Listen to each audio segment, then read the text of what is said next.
Welcome welcome into the channel. My name's Craig and this is where we put the spotlight onto German football. In terms of managing your expectations, we preview all of the Bundesliga games from their respective match day, as well as looking at key players and the influence they might have on the game. And then in a follow-up review video the following week, we'll take a look back and see just how wildly on or off my predictions were. We'll also go down the rabbit hole into certain clubs and players and try and pull out some quirky data points about the Bundesliga, which hopefully will appeal to you as much as they have to me over the previous few decades. Now, we've got 9 games as part of match day 23 to look back on. Let's do Bundesliga. Match day 23 was explosive in terms of goals, and I mean explosive. There were 30, yes, 30 goals. Count them all. Wow. In fact, you have to look back to match day 19 to see where that number was matched. In fact, just as a slight side note, on match day 19, there was only 3 games where the opponents didn't reply with a goal. That's fascinating. We start the roundup of all the action from match day 23 with a game at the Stadion, or Europa Park for sponsorship reasons, between SC Freiburg and Werder Bremen. Now, going into this fixture, Freiburg have won 3 out of their last 5. Okay, only 1-0 scrappy wins, but wins nonetheless. In actual fact, they've won 6 of their home games so far, along with claiming one of the best defences in the Bundesliga. They've only conceded 13 goals.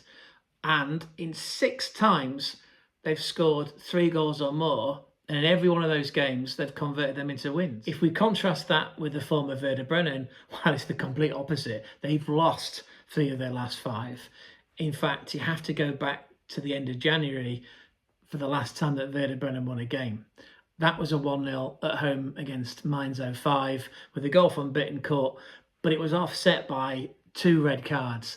One to Marcus Friedl, the captain, and the other to Niklas Stark. Oh, actually, and there were 2 red cards for the bench. Yes, Ole Werner was sent off along with his assistant manager. Nothing but drama for Werder Bremen. And if you think about their away form, well, that's just as bad. They've lost the last 2. In fact, they've lost the last 3 out of 5.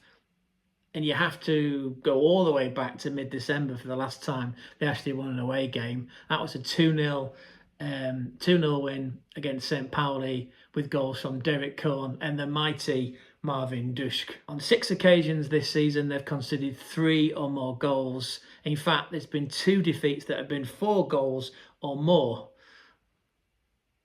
including, well, without giving too much away, there was a 5-0 defeat to Bayern Munich back in September. We might be finding out about another one in a few seconds. Yeah, you probably picked up on the spoiler there. Freiburg won the game 5-0. In fact, if you haven't already, go and check out that overhead goal from the corner by the defender. Yes, defender, Kylian Sililia. Oh my God. If I had a team where the defenders were doing that, we would kill it. So Freiburg win the game, and that's despite only having 36% possession. Yes, they had 13 shots, 8 of which were on target. If you contrast that with Brennan's 9 shots, 3 of which were on target, it just proves how clinical Freiburg are with that attacking force of Vincenzo Grifo and Ritson Doan. Grifo scored a brace, including a lovely free kick from 25 yards out, to take his tally to 8 goals for the season. Ritsu Doan also bagged a brace, and he's also on 8 goals for the season. If you look at the assists, well, that's quite a machine that they've got working in that midfield. Again, Grifu's got 7, whereas Doan's got 4. So yeah, a great day at the office, or should that be evening at the office. A 5-0 win. That's 4 out of the last 6. That takes them, Freiburg, up into 4th place. That's a Champions League spot. Now, if you contrast that with Werder Bremen, it's turning out to be a very average season. They're on 30 points, which is 8 off a European spot. Not Champions League, not Europa League, Conference League. I don't think that's going to happen this season. Ole Werner has got a lot of work to do between now and the end of the season if he's going to make that happen. So yes, Freiburg won the game against Bremen 5-0. And if I look back at my predictions, well, do you know what? I didn't actually make a prediction because my video came out after the game had kicked off. But if I hadn't made one, I would have got it wrong because I'd have put my money on Werder Bremen. I've got a soft spot for the German side, which goes back to my teenage years playing Football Manager. Oh, and while I'm at it, shout out to Werder Bremen, NYC and Werder Mike. If you don't follow them, try and find them on Instagram. They are literally covering New York in the triangle of Bremen with stickers. Oh, it's brilliant. Wolfsburg versus Bochum at the Volkswagen Arena had, on paper at least, the potential to deliver an outright winner. And I'm basing that on the head-to-heads over the previous 10 games where there's only been 2 draws. Yes, Bochum might have won a few of those games, but they've also lost 6, including a 5-1 hammering in the 22-23 season. And going on present-day Bundesliga form, it's not looking too good for Bochum. They've currently recorded 0 away wins. In fact, well, they've only got 3 wins all season, and all those 3 wins came at home. Away from home, they've only managed 3 draws, the last one being a 2-2 with Holstein Kiel, who are also fellow relegation fighters. The problem that Bochum's got is, despite having the big burly Hoffman, their talisman up front, they just don't score enough goals. They've scored 22 all season, which, in contrast, Wolfsburg have scored double that. Well, actually, it's 46. So there's not much surprise that Bochum currently find themselves steering down that trapdoor into the Zweiter Bundesliga in 17th place. Wolfsburg, on the other hand, well, they've only won 3 home matches all season, whereas they're becoming something of a draw specialists, having drawn 4 out the last 5. And going into this game, they had a 0 goal difference. As it turned out, the game finished 1-1, which is quite surprising because both sides definitely knocked at the door. Wolfsburg managed 13 shots, 6 of which on target. Bochum, 11 shots, 5 on target. In terms of the possession, that was edged just slightly by Wolfsburg on 54-55%. But Bochum, Bochum deserved more from the game. They took a 1-0 lead on the 49th minute. The Serbian centre-back, who's playing as part of a 3 at the back system, the Serbian Erhan Mastovic, I believe that's how you pronounce it. He was teed up by Slovakian Mateusz Bejru for his 2nd assist of the season, like I say, for 1-0. And it was really late in the game. Wolfsburg, like the Wolf, huffing and puffing, I will blow your house down. They got the equaliser on the 81st minute. It was the Swede Mattias Sandberg scoring his 3rd goal of the season. He was teed up by the Belgian defender. Yeah, a lot of centre-backs getting the action in this week. Yeah, Seb Bernau, I think that's how you pronounce it. Bernau? Got him with his assist, 1st of the season, and it finished 1-1, which again probably suit Wolfsburg more than it would do Bochum at this point, with 14 games to go or 15 games to go. Bochum need all the points they can get, so they remain in 17th, just 2 points above Holstein Kiel, but they're absolutely staring down the barrel as it stands. As for Wolfsburg, well, that puts them 4 points off Leipzig in 6th, which is a European Conference League place. Now, if we look at my predictions, how did I get on? Yeah, I got this one wrong. my prediction was a Wolfsburg 3-2 win, because I was doing my best to please Rice and Rice Football Paradise. But yeah, so again, another game, another prediction I've got wrong. Still got 7 more games, right? Mainz 05 versus St Pauli is, at least on paper, the story of 2 teams with very miserly defences, because it's only after Bayern Munich, where both have the 2nd and 3rd best defences in the Bundesliga respectively. Mainz have only conceded 24, whereas FC Pauli have only conceded 25. In fact, Mainz have conceded a record league low 13 goals from open play in this season alone. 13 goals from open play. That's impressive. It's at the other end, though, where the story is very different for both teams. Now, if you look at the head-to-head, Mainz have beaten St Pauli in the last 3, which includes the reverse fixture back in October, which Mainz won 3-0 away at the Millantor. That is how you pronounce it, yeah, at the Millantor. St Pauli have lost their last 2 Bundesliga games, but have only lost 3 in a row since the first 3 games of the season. However, St Pauli have failed to score in their last 2 Bundesliga games. That's a 2-0 loss at Leipzig and a 1-0 loss to Freiburg, but they haven't drawn a blank in 3 consecutive games. You wouldn't think that St Pauli were goal shy based on the blistering start that they made to the game. On the 5th minute, Jackson Irvine, the Australian Socceroo captain of St Pauli, robbed Nadine Amiri. He passed it sideways to Noah Weishaupt. And his right-footed effort beat Zentner in goal, and actually it bounced back off the post. So, you got that impression that they weren't just here for the occasion. They wanted to take all 3 points, which actually is what they need based on where they are in the table.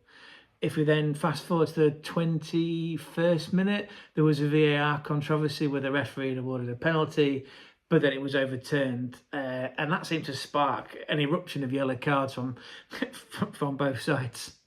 We pick up again in the 36th minute.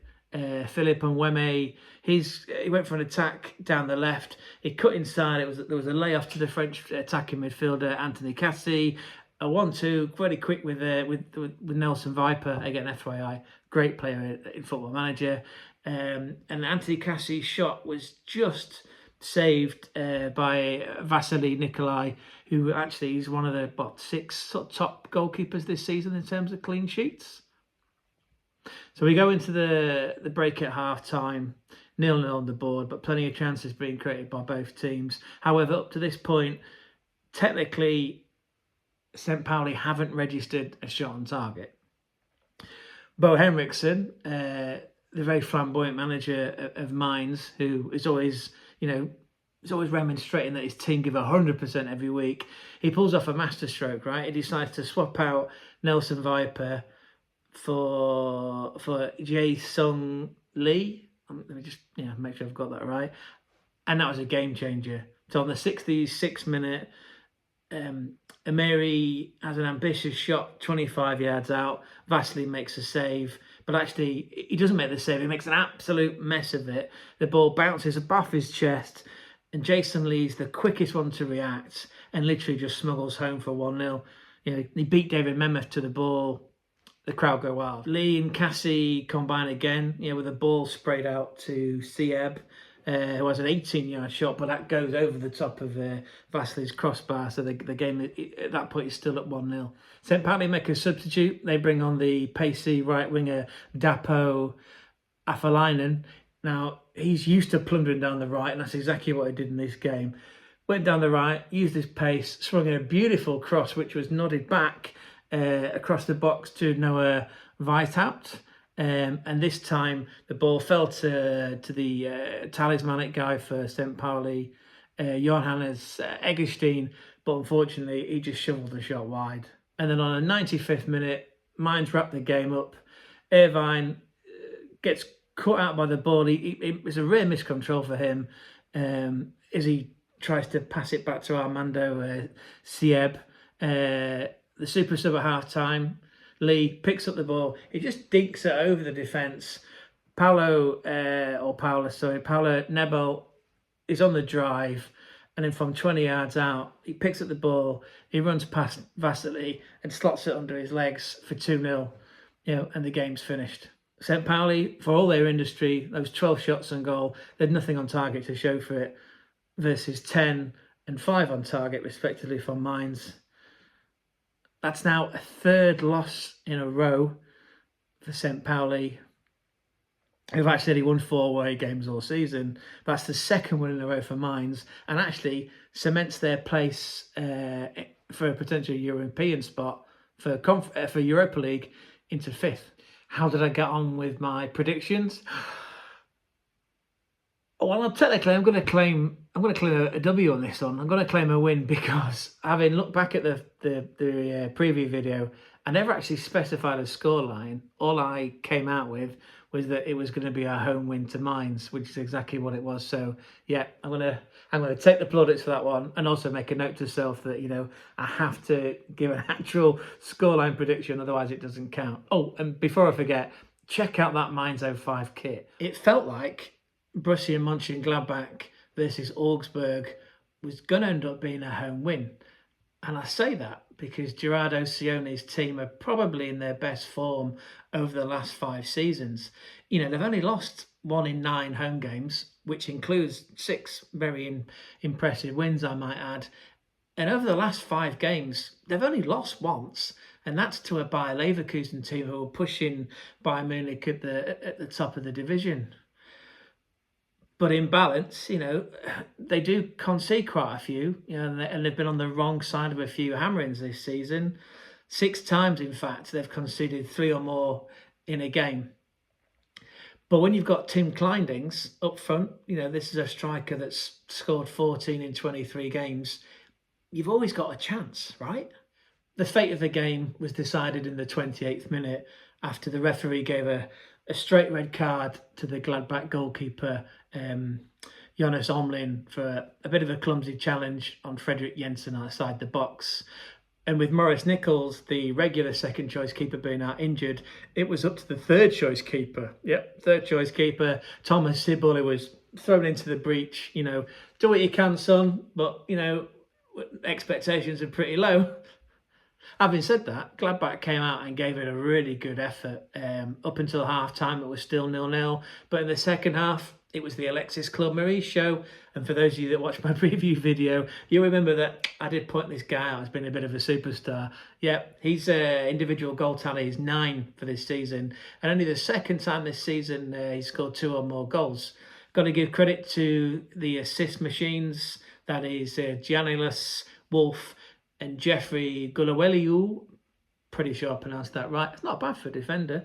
17 shots, 4 on target from Wolfsburg. Which is only their 3rd away win of the season. That's pretty good, actually. Yes, they might not have lost in 6, but, wins have been hard to come by on the road. And actually, it's the first time that Wolfsburg have scored 2 or more in a league game this season. It's fair to say that loss to Augsburg has dented Gladbach's European aspirations. The 3-0 defeat leaves them just below Wolfsburg in 9th place on 34 points, which is a 4-point delta to Leipzig in 6th. So, whilst there are plenty of games to go, momentum is everything in football, right? So they're 4 points off the chances of a European Conference place. And I should point out, just an interesting note, that, Gladbach have conceded 40% of their goals in between the 50th and 70th minute mark, and it's within that red zone that the Alexis Claude Marie show showed its class. Conversely, then, for their opponents, Augsburg, well, they're in a neat position in 11th. After 23 games, they've now won 8, and they're on 31 points. So, with a late last-minute rally, potentially they could play for Europe. However, it's fair to say they're not going down. Mind you, they probably won't be booking the European travel next year. More importantly, though, how did I get on with my prediction? Drum roll, please. Or if not a drum roll, let's have a sharp intake of breath. And it will come as no surprise that I got that one wrong as well. Yeah, my prediction was a 2-1 home win to Gladbach. Again, I was reading the tea leaves. I was looking at the form. I put my faith in Gerardo Sione. Wasn't to be. So, yeah, that's another L that I've got to take for match day 23. Holstein Kiel versus Bayer Leverkusen was the game that had a lot of people intrigued because there's a lot riding for both teams. Kiel are just fighting for their absolute lives in the Bundesliga. And similarly, Leverkusen need every single point they can in order to try and claw that gap to Munich at the top. There was 15,034 fans rammed into this old school ground. It's just packed with atmosphere, with its battered and beaten up pitch, which is just perfect, like for the underdog mentality that a team like Kiel have got. And to be fair, right, for the debut season in the Bundesliga, up until now, they've put in some great results. The one that springs to mind is the 4-3 win against Dortmund. And the fact that they pushed Munich pretty close. Albeit they scored 3 late on and the game was probably already done. They were a plucky team that work hard, that just don't give in. It's just they need time to learn to adapt to the cadence of the Bundesliga.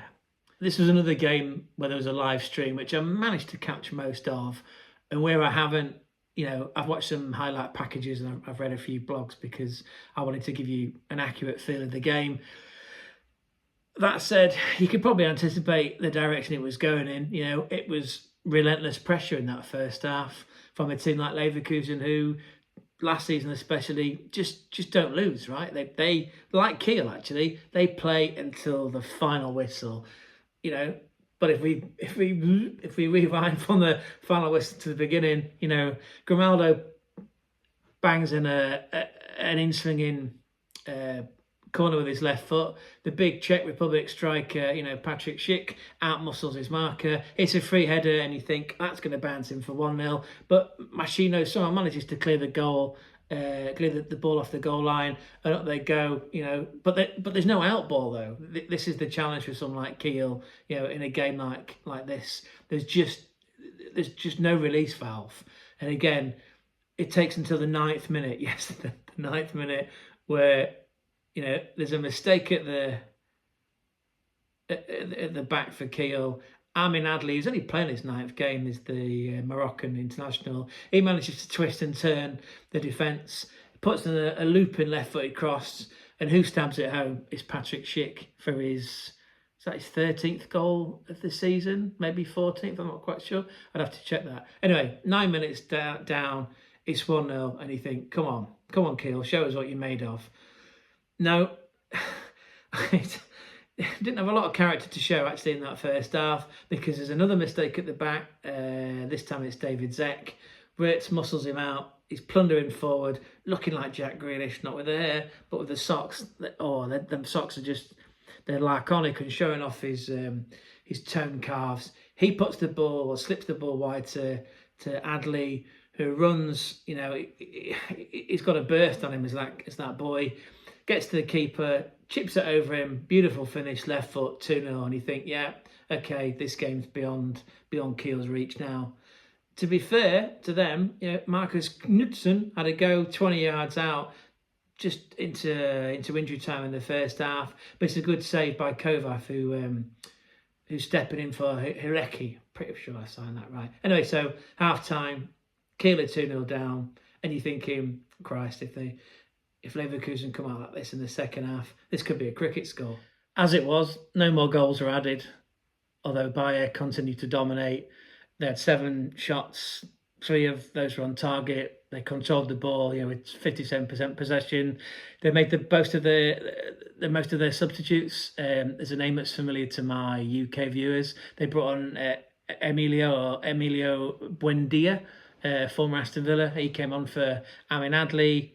Made pretty much an instant impact, actually. He laid the ball out to his right. Wirtz was the one that jumped on it, but the shot was straight at the keeper. A few other incidences of Leverkusen having shots on goal. Tapsoba, defender.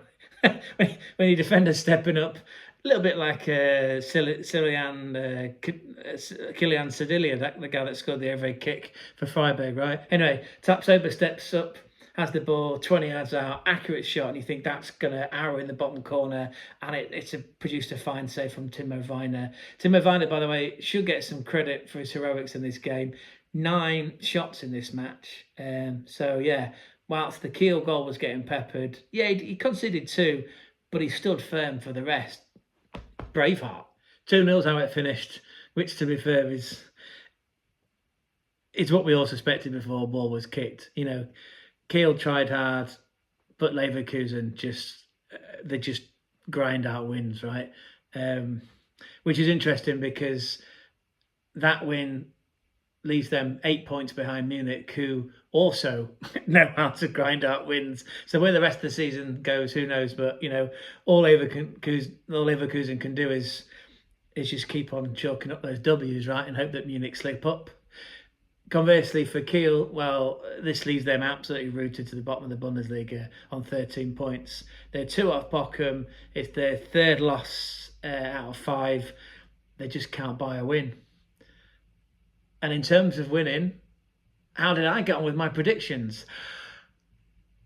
I got it wrong again. But I was close this time, though, because my prediction was a Leverkusen 3-0 win, and it ended 2-0. So, nice try, but sadly no cigar. There's a certain inevitability every time Bayern Munich set foot on a pitch. Like they're just going to win, right? A bit like we saw in Leverkusen and the momentum that they built last year. Bayern Munich have been doing that for years. They've won 11 consecutive Bundesliga in a row. And it didn't bode well for their opposition today in Eintracht Frankfurt, and get this right.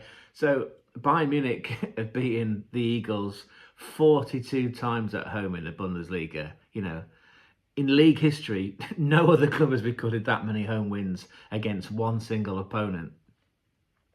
That's just mind-blowing. Also consider that Bayern have now won 9 consecutive Bundesliga games at home for the first time since 2020. And they've scored at least 3 goals in every single one of those matches. In league history, there's only one team that's ever done that before, and that's Bayern, right? They managed to scoring run like that when they'd won 11 home games in a row, but that was back in 1993. That was a beautiful kit from what I remember as well. That said, the Eagles are going to give this a go. And actually, with 42 points from 22 Bundesliga games so far, this is the joint best season that the Eagles have ever had in the Bundesliga. That's since 3 points were introduced for a win. Yeah, don't forget the Premier League went through that as well, right? At some point in its history, we went from 2 to 3 points. And actually, the Eagles are enjoying a 7-game unbeaten run under Dietmar Topmuller. So, how did the game play out? Well, it was live on Sky, so again, I'm able to provide a pretty much ball-for-ball commentary on this one.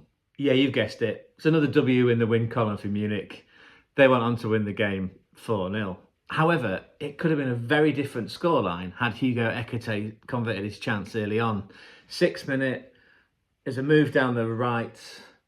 There's a lovely ball in from channels, and Ekitike takes it, turns Min-jae Kim, gets his shot off, but he sweeps it just wide of Manny Neuer's left post, and you think, wow, okay, that was a wake-up call for Munich, and oh my God, did they wake up and just pour forward in droves. Both Michael Olise and Thomas Muller had efforts that went close.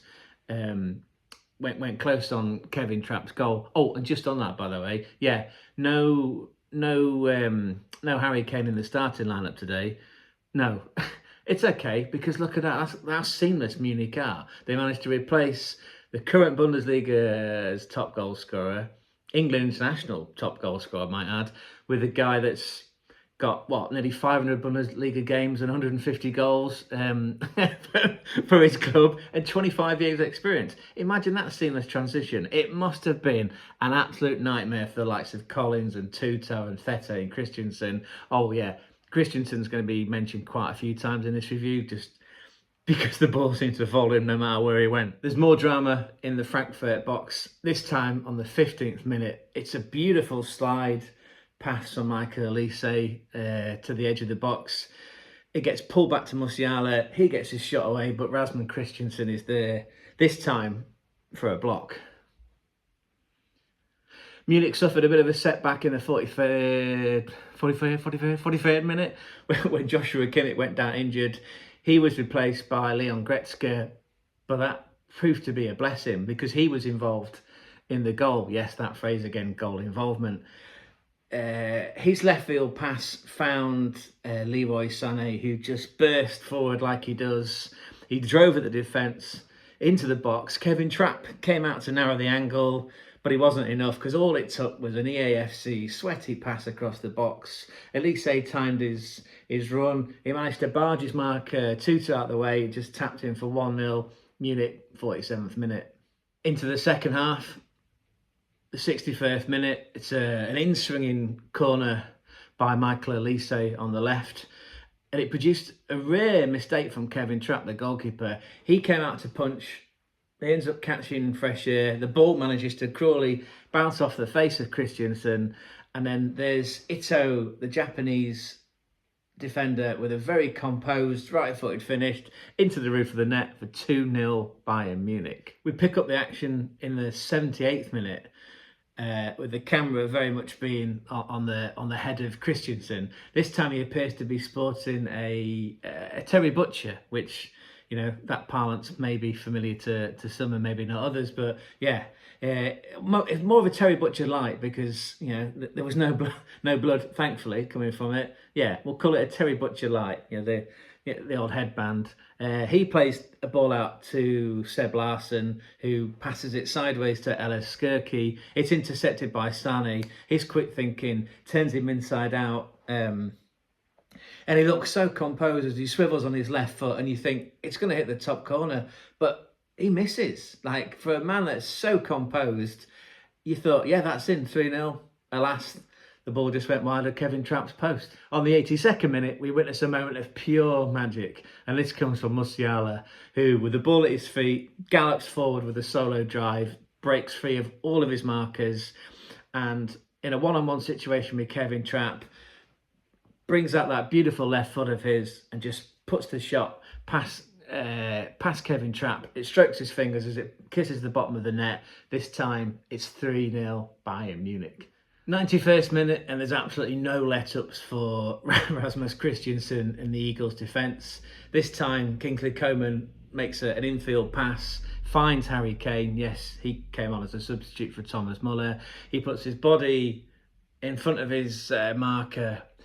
He swivels and pings a shot from 18 yards, which you think is going to end up in the bottom corner. This time, however, Kevin Trapp is there to dive across and push it round the post for a corner. And not long after that, in the 92nd minute, yes, it's the death knell for the Eagles. Kingsley Coman again involved in the action. It's a inside left channel ball swept out to Serge Gnabry.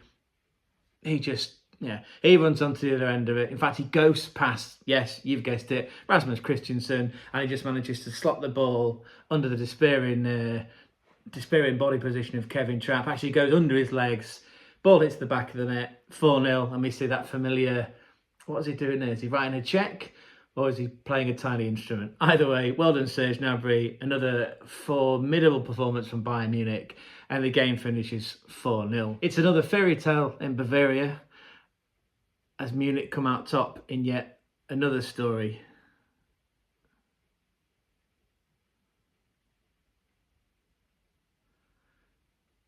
It's another fairy tale in Bavaria, as Munich end up being victors in yet another story. And that's one that tells of 19 shots, 12 on target, and 64% possession. And those 4 goals cap off their XG of 4.3. Whereas conversely, turned out to be a bit of a nightmare for Rasmus Christiansen and the Eagles team.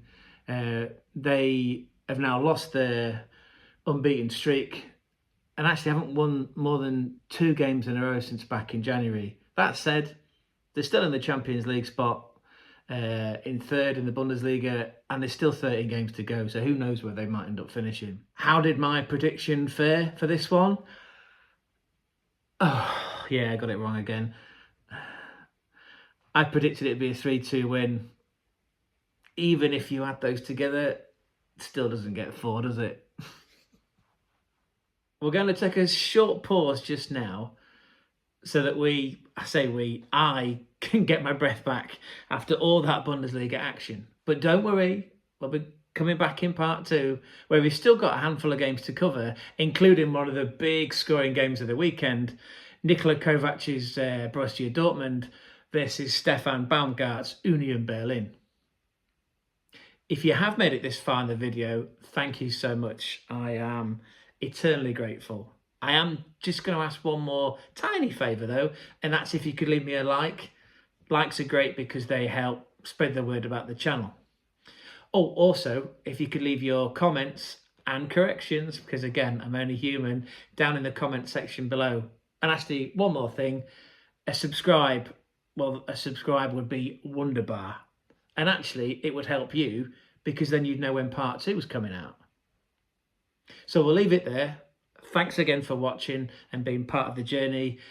I've been Craig, and this is where we've been putting the spotlight onto German football. Auf Wiedersehen!